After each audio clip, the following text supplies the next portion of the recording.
nós temos muitas pessoas que nos marcaram de uma ou de outra forma a nossa vida em várias fases, mas eu não poderia trazer outra fotografia que não a da minha mãe. Não só porque foi ela que me colocou neste mundo, porque somos muito parecidas, até fisicamente, avós. Ainda me lembro de ligarem para casa a atender a minha mãe e pensarem que estavam a falar comigo. Mas mais do que isso, a minha mãe foi uma pessoa que me colocou regras, mesmo quando eu achava que não eram boas, e que hoje percebo que essas regras, esses valores, esse exemplo que ela deixou, foi algo que me formatou naquilo que eu hoje sou e naquilo que eu também tento transmitir de forma um bocadinho diferente aos meus filhos. E, portanto, não havia outra hipótese senão trazer a minha mãe com o seu sorriso de quem eu tenho tantas saudades. Amor, amor, amor, amor presente em cada espiga desfolhada. Clara de Sousa nasceu em novembro de 1967 no Monte Estoril e é na linha de Cascais que ainda hoje vive. Desde criança que aprendeu o valor do trabalho com o exemplo dos pais e hoje é-lhes grata por isso. Nunca teve receio de pôr as mãos na massa e também nunca pensou ser jornalista, até ao dia em que a vida a levou para a rádio e depois para a televisão, quando o plano era ser professora de português e de inglês. Há mais de 30 anos que é uma profissional da comunicação e uma voz de credibilidade. Temos a sorte de poder contar com ela na SIC. Eu sou a Conceição Lino e este é o Geração 60. Os meus entrevistados nasceram durante a ditadura e cresceram na democracia, que lhes trouxe a oportunidade de poderem sonhar com todas as possibilidades. Tornaram-se uma referência nas mais diversas áreas. Será que o mundo em que vivem hoje é o que esperavam?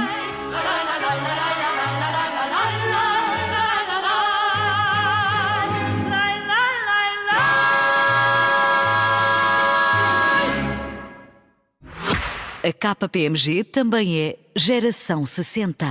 Desde 1965 que a KPMG está em Portugal a fazer diferença no futuro, todos os dias. A KPMG é do tempo dos giradiscos, mas também do MP3. Acompanhou a geração que brincava ao peão e ao berlinde, mas também a que utiliza a inteligência artificial no seu dia-a-dia. Nos últimos 60 anos, a KPMG cresceu, adaptou-se e fez a diferença. Mais do que uma empresa com história, é uma marca com um grande futuro pela frente, focada em inspirar o amanhã, pensando diferente hoje. Porque a KPMG sabe que fazer diferente faz a diferença para as suas pessoas e para toda a sociedade, em Portugal e no mundo, hoje e pelo menos nos próximos 60 anos. Olá, Clara, bem-vinda. Olá, Conceição, obrigada pelo convite, ainda por cima da estreia. Que responsabilidade. Tiveste uma infância feliz? Muito feliz, muito livre, acima de tudo. Eu acho que este meu compromisso ainda hoje com a liberdade vem daí, dessa infância livre. Eu estava sozinha grande parte do tempo, quando já estava obviamente na escola, quando meus pais estavam a trabalhar e nós já na preparatória, no liceu, tínhamos essa liberdade e, portanto, tinha todo o tempo do mundo, mas sabia que tinha horários em que tinha de fazer algumas coisas que a minha mãe e o meu pai me tinham pedido para fazer. Portanto, tudo o resto era tempo livre para brincar, para estudar, para saltar à corda, para jogar ao berlinde, para jogar à bola, para andar de bicicleta, para tudo e mais alguma coisa. E essa liberdade ainda hoje é algo que eu prezo e que transmito aos meus filhos. Liberdade traz mais responsabilidade. E nesse sentido, essa liberdade trouxe-me também essa responsabilidade. Que tipo de criança eras? Olha, era uma criança muito conversadora. Muito, chegava ao pé de toda a gente, começava logo a desenrolar a língua. A minha mãe sempre disse que comecei a falar cedo, explicava-me bem e gostava do contacto com os outros, sempre com esta componente da comunicação muito, muito presente. E olha no que é que deu, não é? Portanto, conversava imenso, as minhas vizinhas tinham um carinho excepcional por mim, diziam sempre lá vem a Clarinha e as pombas, e lá vinha eu toda despachadinha, nomeadamente no primeiro dia de aulas a minha mãe dizia sempre: foste para a escola no primeiro dia e depois quando voltaste, então filha, correu bem, já foste à escola? Eu, sim, já fui do género, já fui, já chega, agora posso continuar com a minha vida, tal como ela era. Mas de facto a escola também foi um espaço quase sempre muito feliz, nomeadamente nos primeiros tempos, com grandes amigos e com um grande espírito de entreajuda e de solidariedade. Tive ali um ou outro momento menos feliz, nomeadamente na primária, com uma professora um bocadinho austera demais. Aliás, mas de resto foi sempre bastante feliz. Sim. quando eu te pedi para trazeres uma fotografia, tu lembraste De uma pessoa que me tinha marcado a vida. Posso levar como uma pessoa que me marcou negativamente, e referias-te a uma professora. Eu digo porquê? O que é que Porque a maior parte das pessoas com quem eu me cruzei na minha vida marcaram positivamente. E aquelas que nos vêm logo, assim, uma pessoa que te marcou, ok, marcou, eu penso logo tipo um ferro, daqueles ferros que queimam, e esse de facto queimou, foi a minha professora primária da 3ª e da 4ª classe, mas não, enfim, não vale a pena, a senhora já não está cá entre nós, ela tinha o seu estilo, tinha o seu modo de ser, vivíamos ainda num tempo de Estado novo, em que os professores de facto tinham muita autoridade, mas outros exerciam-na de forma excessiva, como foi o caso. E há uma coisa que eu tenho, além do tal sentido de liberdade e de responsabilidade, que é um sentido muito, muito grande de injustiça. Eu revolto-me muito com situações de injustiça. E houve um dia em que ela me castigou severamente e foi injusta. E era do tempo em que se colocavam as crianças com orelhas de burro à janela da escola. E isso foi um dia que me marcou muito, porque foi de facto muito bom. A minha mãe, aliás, foi falar com ela e dizer-lhe que não podia ser, mas marcou-me. Não me marcou no sentido de me ter deixado perturbada ou de me ter sentido diminuída para o resto da vida, porque depois tenho aqui uma coisa no meu cérebro que, se calhar, como tenho mais inputs positivos, consigo dar a volta. Mas eles ficam lá gravados, nós não esquecemos, como um exemplo daquilo que eu acho que não se deve, obviamente, fazer, não é? E que hoje em dia seria inconcebível. Mas era nesse tempo? Era um tempo faz diferente. parte de quem nasceu na geração 60. Ou antes e antes, nós, se calhar, pior ainda. Porque nós apanhámos uma transição para a democracia em que, de facto, depois nada disto passou a fazer qualquer tipo de sentido. Mas mesmo nesse período, como era um período de transição, já no pós-25 de Abril, as regras ainda se mantinham muito como aquelas que estavam no Estado Novo. E depois tudo isso acabou. E depois eu fui para a preparatória e pronto, e tudo lá ficou para trás. E a vida segue. Já referiste aí que os teus pais te determinavam tarefas que tu tinhas de cumprir e que despachavas para depois poderes ir brincar e ter o teu tempo. E começaste a cozinhar para a família com 9 anos. Foi uma das regras impostas, uma das responsabilidades que me foi colocada muito cedo, demasiado cedo, dirão hoje, mas muito cedo. Sim. E tu lembras-te de em algum momento essa tarefa de ser prazerosa ou era sempre uma seca? Não me lembro particularmente de ser prazerosa. Os momentos mais prazerosos na cozinha era quando a minha mãe, apesar de tudo, me chamava para eu a ajudar e estar ao lado dela. Sozinha, a partir dos 9 anos, estar a cozinhar para fazer o jantar para a família, não era assim muito prazeroso. Aliás, eu lembro-me, tinha uma espécie de Lego de um castelo que eu adorava, ficava horas naquele nosso tempo lento, que durava e durava e durava. E houve um dia que os meus pais chegaram a casa e estava eu deitada no chão da cozinha a montar o meu castelo de Lego. E tínhamos esquecido completamente de fazer o jantar. E não foi nada agradável, porque levei um grande raspanete, mas por regra eu cumpria esse horário, porque os meus pais saíam muito cedo de casa, às 7 da manhã, chegavam às 8h30 da noite. E eu obviamente tinha que ajudar. Os meus pais também começaram a trabalhar muito cedo, portanto tinham esse sentido de trabalho, e apesar das coisas terem melhorado um bocadinho para mim, porque por regra o que nós queremos é que de geração em geração as coisas melhoram, pelo menos um bocadinho, não é? Eu com 9 anos tinha essa responsabilidade, mas eram coisas simples, era descascar. Não havia problemas com facas. Olha, se cortaste, cortaste. É a vida, vais aprender a não te cortar. E nós hoje temos muita tendência. Não pegues numa faca porque vais cortar. Mas era descascar umas batatas, e ainda uns legumes, cima, um bacalhau, qualquer coisa assim. Água e sal e está e ainda feito. por cima era uma altura em que não havia a quantidade de pequenos eletrodomésticos Nada. e eletrodomésticos que há hoje. Oh, Conceição. Aliás, fora dos centros urbanos, nem eletricidade, nem água canalizada em muitos dos lugares por esse país Isso, fora. e ainda. Não naquela fase, isso já havia, mas eletrodomésticos como há hoje, não. Havia uma pequena batedeira de mão, uma varinha mágica, e eu ainda me lembro, porque depois, entretanto, a minha mãe também cozinhava para fora, de um momento em que ela comprou uma trituradora industrial em que começámos a fazer a batata palha, com aqueles discos da batata palha, estás a ver? Porque antes disso, eu tinha que cortar a batata palha à mão e demorava horas. Mas isso era porque a tua mãe também era cozinheira e tinha muita atenção a esse tipo de coisas, porque na maioria das casas nem sequer existia isso, quando tu deves ter sido precursora nessa Não sei, mas máquina. só sei que foi muito cedo. Houve muitas alturas em que de facto não me apetecia nada estar ali a fazer aquilo. Outras, depois com o tempo eu comecei obviamente a gostar, e o espaço começou a ser não só de trabalho também como de conversa e de aprendizagem, e isso foi muito importante a vários níveis, nomeadamente para a motricidade fina também, é muito bom para o foco, para a concentração, para a criatividade até na cozinha. E por muito que muitas vezes me tenha doído o braço por ter que bater claras de castelo com um fouet, com uma vara de arames, antes de ter a batedeira elétrica manual, não dou por mal emprego tudo aquilo que vivi e que aprendi, e todo o tempo que desfrutei com a minha mãe na cozinha. Na cozinha não só, mas na cozinha. Sim. E a propósito de estares agora a referir a tua mãe, ficaste muito desconsolada quando tiveste que escolher uma fotografia com uma pessoa, porque querias também incluir o teu pai. Queria. De que forma é que eles, à sua maneira, o que é que retiraste de cada um? Eles foram bons parceiros na educação que me transmitiram. Não eram pais muito austeros, mas eram pais que, como te digo, me impunham regras. A mais a minha mãe, o meu pai um bocadinho mais solto, um bocadinho mais ausente, mas também mais divertido. O meu pai era sempre uma festa e foi assim até aos últimos dias da sua vida. Muito, muito descontraído, muito livre também, porque o meu pai viveu períodos complicados no tempo da ditadura, pelas suas opções políticas, e portanto um homem que também exacerbava esse direito a falar e essa liberdade de comunicar as suas ideias.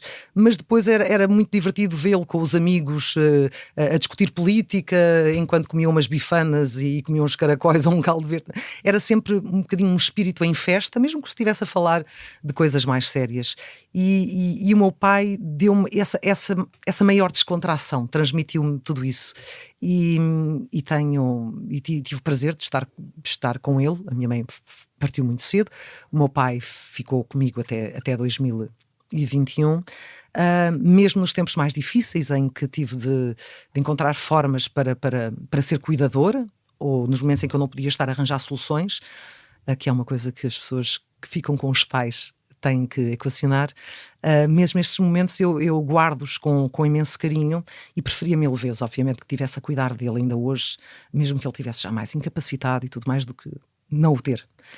Portanto, não era trabalho, era uma entrega especial aos nossos pais, que eu acho que nós, se tivermos esse presente de termos connosco o maior tempo possível. Eu sei que há situações muito complicadas, no caso dele não era tão complicado, e portanto era sempre um prazer estar a cuidar dele, mas sempre bem disposto, mesmo até ao fim. Horas antes de morrer ele mandou-me um vídeo a dizer: filha, não te preocupes que eu estou bem. Eu tenho esse vídeo no meu telemóvel, mas eu não consegui voltar a vê-lo, porque era sempre: eu estou bem, não te preocupes, fica bem. Costuma-se dizer que o tempo vai diminuindo a dor, mas eu agora estou a ouvir-te e percebo que isso mexe muito contigo, a ausência dos teus pais. Eu tento sorrir para a dor. Eu às vezes que me dá vontade assim de chorar, ou que me dá assim muitas saudades. Tento sorrir para a dor, no sentido em que tento dar valor ao tempo que eu estive e lembrar os bons momentos. Os carnavais, o meu pai adorava carnaval, e então eu fazia festas de carnaval em casa. Ele vinha sempre assim mascarado, as coisas mais inusitadas, e era divertidíssimo. Os meus amigos adoravam o meu pai, porque ele estava sempre ligado com toda a gente, independentemente da idade, e eu tento sorrir para esses momentos. E a minha mãe minha mãe falhou-me numa fase muito importante da minha vida, em que eu tinha sido a mãe há pouco tempo, e em que ela era também um apoio para os meus filhos. E nós acabamos sempre por encontrar soluções, não é? Agora que nos fazem falta, fazem, a todos os níveis. E sempre que penso nisso, eu opto por sorrir para a dor, porque sabes que eu tenho uma atitude bastante mais positiva perante a vida, mesmo na fase das dificuldades, e acho sempre que vai haver uma solução. E vai haver uma solução que, se nós continuarmos a empenhar-nos nela, vai ser uma boa solução. Ou pelo menos não vai ser muito má.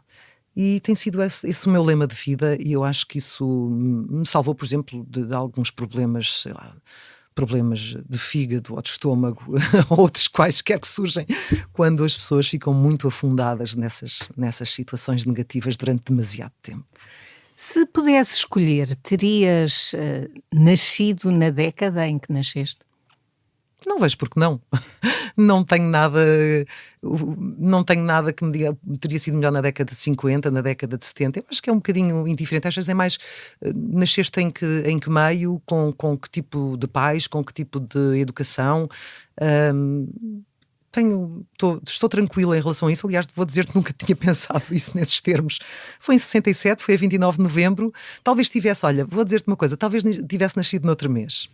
Porque desde criança, que era sempre o mesmo problema, havia sempre quem quisesse juntar a prenda de Natal com a prenda dos anos. Isso era muito aborrecido, porque eu achava, caramba, falta quase um mês, não é? Mas também havia a cultura tanto das prendas como há hoje. Mas mesmo assim, havia uma prenda nos anos e uma prenda no Natal, mas havia sempre quem quisesse juntar. E talvez assim com um bocadinho mais de, sei lá, para agosto, nas férias grandes, por aí, nas férias grandes, as férias grandes. As férias grandes. O que é que os teus filhos, na geração deles, não têm que tu tiveste? E que lhes teria feito falta? Ou que faz falta? Não sei se não tem alguma coisa de essencial, porque também têm que encarar as suas próprias dificuldades, sobretudo agora na vida adulta, tanto nos estudos como no trabalho, como é o caso do meu filho Manuel, que também é cozinheiro, e portanto a vida de cozinheiro também é muito difícil, nomeadamente aqueles horários que eles têm, mas eu acho que nós damos aos nossos filhos aquilo que queremos dar e tentamos não exagerar, criando-lhes, apesar de tudo, condições melhores do que aquelas que nós tivemos. E os meus pais também fizeram isso comigo. A minha mãe começou a trabalhar com 11 anos, Conceição. Minha mãe veio lá de Angeja, em Aveiro, para começar a servir aos 11 anos. Portanto, fez a 4ª classe e começou a trabalhar. Eu já não tive isso, felizmente. Eu tive a possibilidade de ir para a faculdade.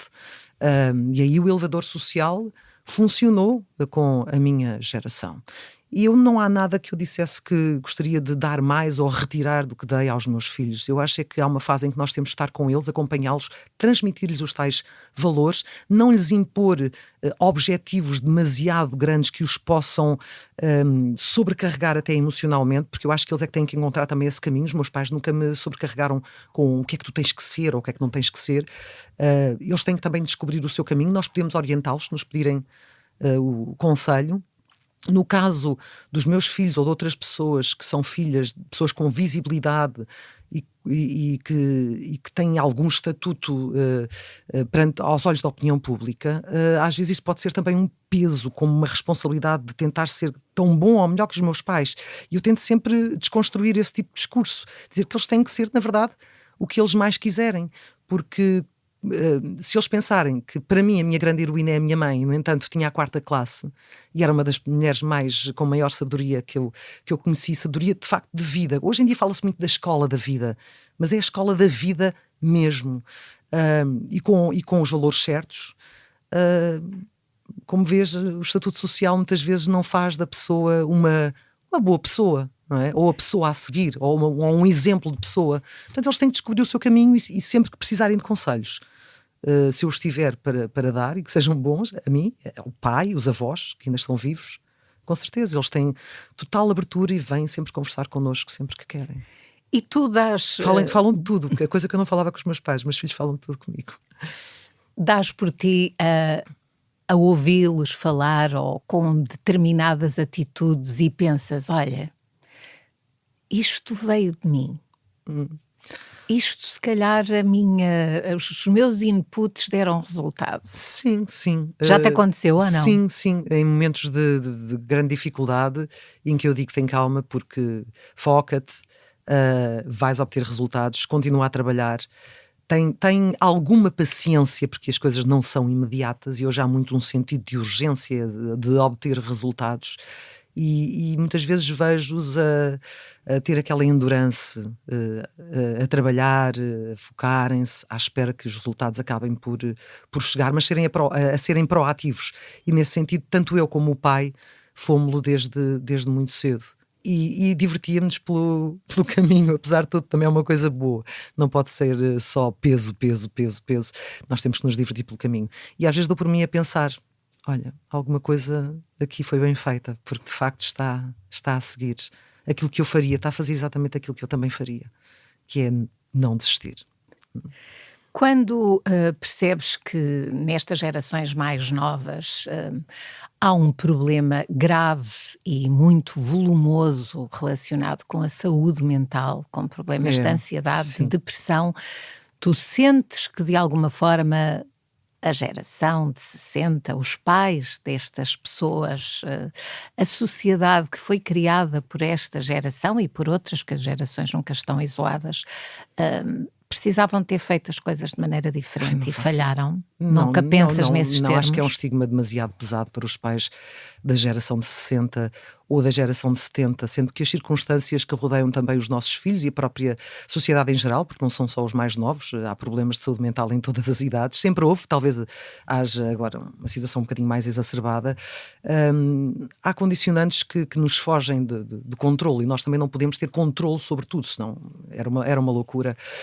Não, eu acho que na base tem que haver ali um fortalecimento, sim. Mas mesmo assim as situações acontecem. Eu acho que tem muito mais depois a ver com o meio, com o meio em que vivem, que os rodeia, com os estímulos que têm, com a pressão que eventualmente às vezes sentem mais do exterior, e nós temos que estar atentos acima de tudo, porque pode haver ali momentos em que seja necessária uma intervenção dos pais e seja necessária uma intervenção até precoce de algum clínico, e não podemos andar muito desatentos. Agora, vamos culpar os pais muitas vezes por estarem um bocadinho mais desatentos, porque também andam afundados em trabalho, porque também querem ter um salário melhor ao fim do mês para proporcionarem melhores condições aos filhos ou para terem melhores condições de vida. É muito difícil dizer o que é que está certo ou o que é que está errado. Agora, um pai e uma mãe têm a obrigação, obviamente, de estar o mais atento possível, de conversar abertamente com os filhos sobre todos os assuntos, desde como é que correu a escola até às questões da sexualidade, que eu acho que é fundamental cada vez mais e cada vez mais cedo, e estar lá para os momentos em que seja necessário agir. Agora, não sei se será fracasso, acho que é um peso demasiado grande e é um peso demasiado também só sobre os pais. Não vejo as coisas dessa forma. E qual é o papel da escola em relação a essas Da escola, várias áreas da formação, nomeadamente esta questão das aulas de cidadania? Eu não fico chocada, vou já dizer-te, não fico nada chocada, porque muitas vezes foca-se muito nas aulas de cidadania como são só este assunto. Não, as aulas de cidadania são muito mais amplas, não é? Há uns tempos dizia-me a minha filha até por graça, sim, as aulas em que nós íamos para fazer os TPC das outras aulas, portanto também não prestavam muita atenção, pelo menos no tempo dela. Mas eu acho que é importante pelo menos abordar alguns assuntos, obviamente sem substituir a função dos pais nesse campo. Os pais não podem ter pudor de falar sobre uma coisa tão natural na vida como as questões da sexualidade. Não estão a incentivar os filhos a iniciarem a sua vida sexual, estão sim a prepará-los para quando essa altura chegar. E portanto, eu por acaso não tive isso, mas lembro-me que havia um livro sobre sexualidade em casa, que eu folhei algumas vezes na minha adolescência, porque tinha curiosidade e era um assunto que eu não conseguia falar com a minha mãe, e a minha mãe tinha pudor da geração dela de falar disso comigo. Sim. Já ganhaste uma espécie de carapaça ao fim de tantos anos em que diariamente te passam tantas notícias negativas? Não sei se é carapaça, mas sim, percebo, no sentido figurado. Tu quando estás no jornalismo tens que estar mentalmente preparada para ver o melhor e ver o pior. E quando estás a apresentar um noticiário tens de estar preparado para te manteres estruturalmente resistente. Ninguém entenderia que numa notícia difícil, que fora do ecrã até me pode fazer chorar em casa, enquanto telespectadora, muitas vezes isso acontece, porque eu fico muito mais sensível. Distanciamento. Tem. E de facto, no noticiário nós temos que manter aqui um foco muito mais forte, temos que tentar aliar um bocadinho do momento doloroso que estamos a testemunhar, porque senão isto tudo descambava, não é? Mas essa carapaça de que tu falas é algo que é visível no noticiário, mas que na verdade não existe na clara fora do ecrã. E isso eu nunca consegui ultrapassar, porque há coisas que eu ainda hoje vejo que achava que se calhar no século XXI já não estaríamos a ver. Estas situações de guerra, de fome, de abuso de direitos humanos. Para quem viveu numa geração em que, apesar de tudo, o fim da Segunda Guerra Mundial nos trouxe paz durante cerca de 50 anos. Sim, tivemos o conflito da Bósnia, mas as coisas depois acalmaram, caiu o muro de Berlim. Achávamos que o futuro era um bocadinho mais risonho, não é? Nós estávamos à espera de ter um conflito na Europa como temos a guerra na Ucrânia há quase 3 anos. Nem ver aquilo que vemos, nem ver o que está a acontecer, por exemplo, em Gaza. E tudo isso mexe muito comigo. Muito comigo. Quando estou no noticiário, tento esfriar um pouco essas emoções, mas isso é um esforço e é algum treino emocional que eu tenho desenvolvido ao longo dos anos, sim, sem dúvida. Eu lembro-me que houve uma vez que chorei no noticiário e foi um bocadinho embaraçoso, mas foi genuíno, foi genuíno. Mas não tinha ainda a tal carapaça de que o falas. teu trabalho exige que tu sejas genuína. Sim, mas foi genuíno no sentido em que eu deixei as minhas emoções ultrapassarem essa parte profissional que exige que eu me mantenha mais, eu não vou dizer fria, mas mais mais resistente e mais dura. Sim, dura, pois, não sei se é dura, mas pronto, que não me deixe perfurar com toda essa dor. Mas aconteceu. Os anos ajudaram-me a controlar melhor essa parte emocional quando estou no ecrã, sem dúvida. O que é que ainda te move no teu trabalho? Ao fim destes anos, destas décadas? E sabes que move cada vez mais, Conceição, porque as coisas não estão melhores em certos aspectos, estão piores. E o que me move é uma luta incansável pela verdade, no sentido, pelo trabalho do jornalista que todos os dias sai para fazer as histórias, para cobrir acontecimentos, e que é o primeiro a querer trazer a verdade a todos os espectadores, a querer renovar essa confiança.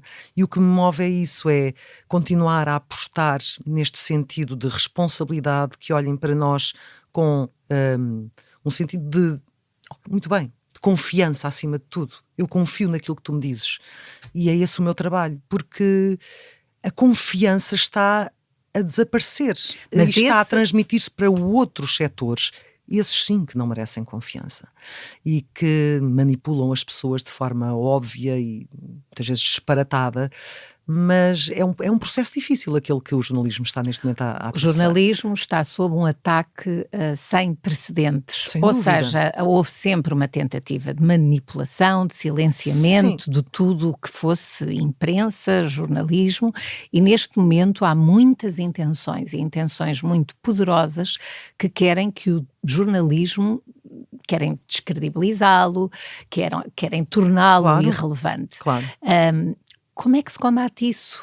Quando tu te fazes este trabalho há 10, 20, 30 anos, as pessoas acompanham o teu trabalho, ao longo desse tempo as pessoas sabem que podiam confiar em ti, naquilo que tu lhe dizes, e portanto o teu trabalho é continuar a renovar essa confiança. Não é de repente que tu vais começar a fazer as coisas diferente daquilo que sempre fizeste. Se por acaso o teu exemplo profissional de vida tivesse sido um mau exemplo, aí seria mais fácil atacarem por todos os ângulos. Agora é continuar a fazer um bom trabalho, o mais honesto possível, o mais desinteressado possível, aquele que tu achas que vai ajudar a mudar as coisas, que as pessoas vão entender o que estão a ouvir, que depois vão sentir-se também cidadãos mais valorizados. Sim, ok, tem os seus direitos, mas também tem os seus deveres, e é nesse equilíbrio que a sociedade vive, e não com uma série de desequilíbrios que estão a ameaçar o próprio sistema democrático, como aquilo que nós vimos neste momento, nomeadamente agora com a eleição do Trump, que quer, por exemplo, proibir as grandes empresas, as tecnológicas, de financiarem os fact-checkers, porque acham que fazer fact-checking é violar a liberdade individual, a liberdade de mentir e de manipular. E são tempos complicados, sim. E esse espírito que tu falas, achas que é com esse espírito que os mais novos que escolhem comunicação social, que escolhem o jornalismo, que eles trazem isso neles? Eu espero que sim. Eu espero que tragam, mesmo trazendo outras coisas, espero que no essencial tragam isso e tragam muito, muito desejo de se entregar à profissão com grande capacidade de trabalho e com esse desinteresse real de estar a fazer as coisas bem feitas. E com essa responsabilidade. Com essa responsabilidade para o outro. Não para eles próprios, não para outros interesses, mas para o cidadão comum. É só isso, é só essa a função, nada mais. E na defesa, na verdade, do Estado democrático, porque somos um dos pilares da democracia. Sobre as mudanças de que tu falas, falemos também das mudanças em relação ao papel das mulheres. Nós assistimos a esta transição para os direitos das mulheres serem maiores, nomeadamente o direito de votar. Tu esperarias que os direitos das mulheres continuassem hoje a ser um tema Não. como estamos a assistir? Não, e vou dizer-te uma coisa, eu cresci numa casa em que a mulher era a figura central. E isso nunca foi colocado em causa. Nas decisões, obviamente havia decisões conjuntas, mas a força motriz da casa era a mulher. E nunca houve questões de ter mais direitos, menos direitos. O meu pai, então, como eu te digo, sempre, a sua Eugénia estava sempre lá no alto e ela tomava as decisões e ele ficava feliz com isso. Mas percebo que não seja assim, ainda hoje não entendo como é que tantos anos depois ainda estamos com esse tipo de discurso e de conversa e de preocupação, porque eu sempre vivi rodeada de mulheres e homens equiparados, com poder de decisão, percebes? Portanto, ainda hoje me faz muita confusão como é que estamos com esse tipo de discussão. Sim, sem dúvida, sem dúvida. Mas percebes que há um caminho que ainda deve ser percorrido. Claro que sim, ou porque seja, eu não é a tua experiência pessoal. É a minha experiência pessoal, e isso é o que eu te estou a dizer. A minha experiência pessoal não é a experiência pessoal das outras pessoas. Portanto, a minha experiência pessoal é essa, e por isso é que ainda fico mais chocada. Porque em casa havia essa liberdade de dizer, de tomar essas decisões. A minha mãe estava sempre presente nisso. Portanto, trabalhava, o meu pai trabalhava, ninguém estava dependente um do outro, não fazes isto, não fazes aquilo. Não, cada um fazia aquilo que queria e fazia de forma responsável e consciente. Às vezes fazia bem, às vezes fazia mal, mas nunca houve esse... Mas sim, acho lamentável, triste, incompreensível que hoje ainda tenhamos que estar nesta luta pelos direitos das mulheres. Se bem que, olhando para trás, percebemos que o caminho que elas trilharam, grande parte delas, foi muito grande. Foi uma grande vitória. E sem dúvida que o futuro é das mulheres. Não sei se não tenhas a menor dúvida sobre isso. Aliás, no jornalismo já vemos quem é que entra, são sobretudo mulheres. Nas áreas do saber, nas áreas da medicina, nas áreas do direito, há muitas mulheres. Os homens estão a ir para outras áreas. E, portanto, depois eu acho que o caminho será naturalmente serem elas as grandes líderes do futuro, sendo muitas delas já do presente. Eu acho isso positivo, mas temos que ter um equilíbrio também, não é? Como é óbvio. Então já não vou perguntar-te essa parte do equilíbrio e das coisas ao contrário, da possibilidade disso acontecer. Não queremos também só um mundo assim. Tu interessaste pela política cedo. Muito cedo. Eu cresci numa casa bastante politizada. Bastante. Cresci muito cedo com atenção à televisão, quando tínhamos apenas 2 canais, e cresci muito cedo com atenção ao que estava a acontecer à minha volta. Foram tempos apaixonantes. Eu era uma criança, lembro-me que tinha 6 anos, estava sozinha na sala a ver o debate entre o Cunhal e o Mário Soares, do olho que não. E isso é algo que está tão presente em mim, porque foi um debate fantástico. Eu estava completamente fascinada por aqueles 2 homens e a forma como eles estavam a debater. Se isso influenciou ou não aquilo que acabei por fazer profissionalmente na vida, não sei. Sei que queria ser professora. Mas é curioso ainda hoje me lembrar tão bem, era tão miúda desse debate, sozinha na sala a vê-lo. Foram 2, 3 horas. Lembro-me também muito bem desse debate, estava acompanhada, mas foi muito marcante. Eu acho que o país que tinha televisão na altura ficou a ver esse debate. Tu, no meio da seriedade da tua profissão, não vamos falar disso porque já o referiste, este gosto que tu tens um site, estás nas redes sociais com a tua vida de divulgares o prazer da comida, o prazer de cozinhar. Tens essa faceta que é pública e depois tens uma descontração. Graças a ti. Tu és a culpada disto tudo no teu programa.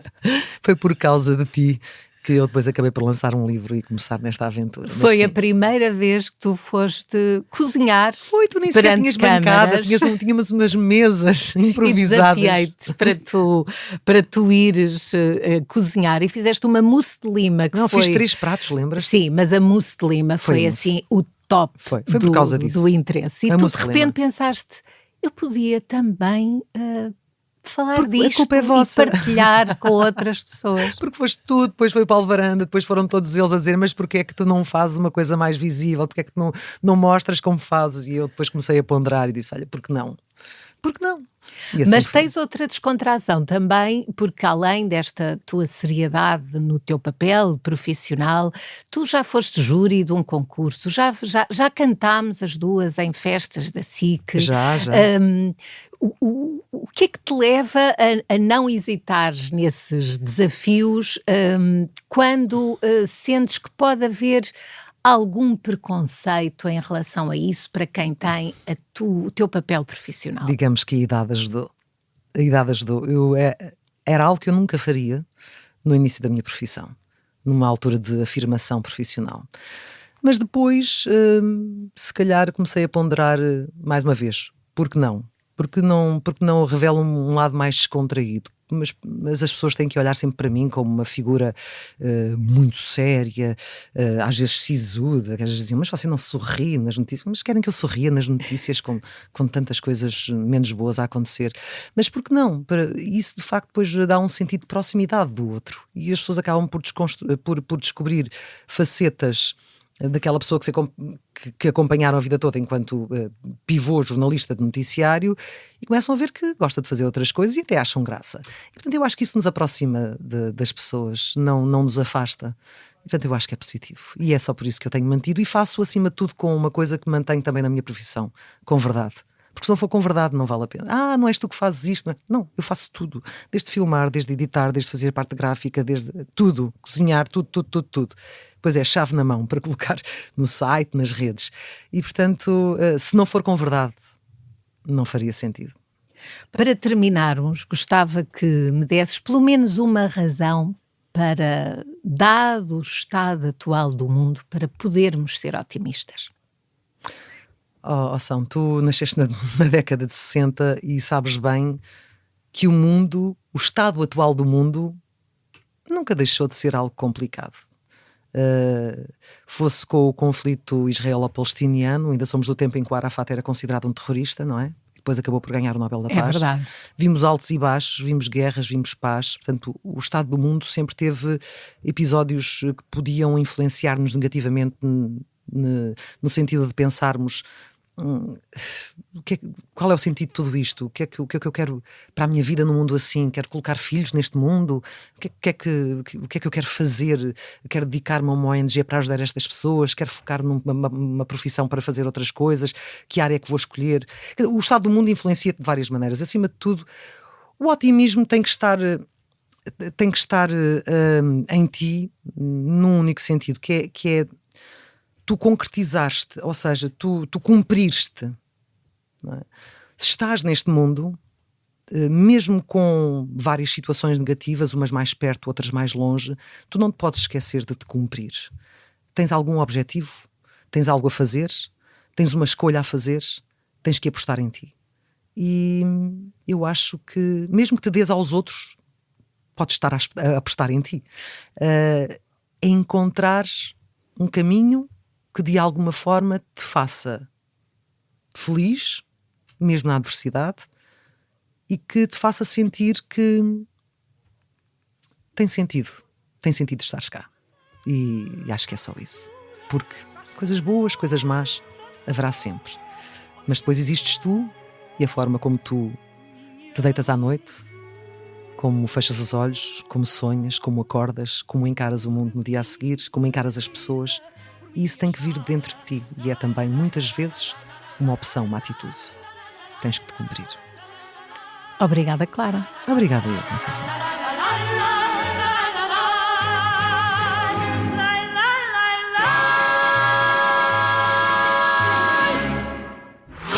A KPMG também é Geração 60.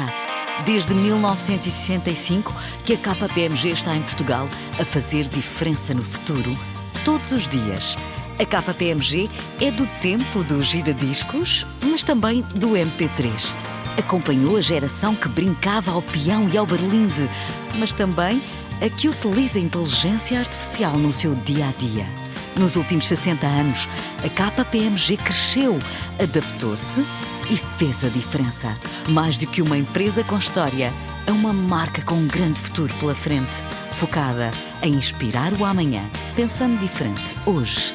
Porque a KPMG sabe que fazer diferente faz a diferença para as suas pessoas e para toda a sociedade, em Portugal e no mundo, hoje e pelo menos nos próximos 60 anos.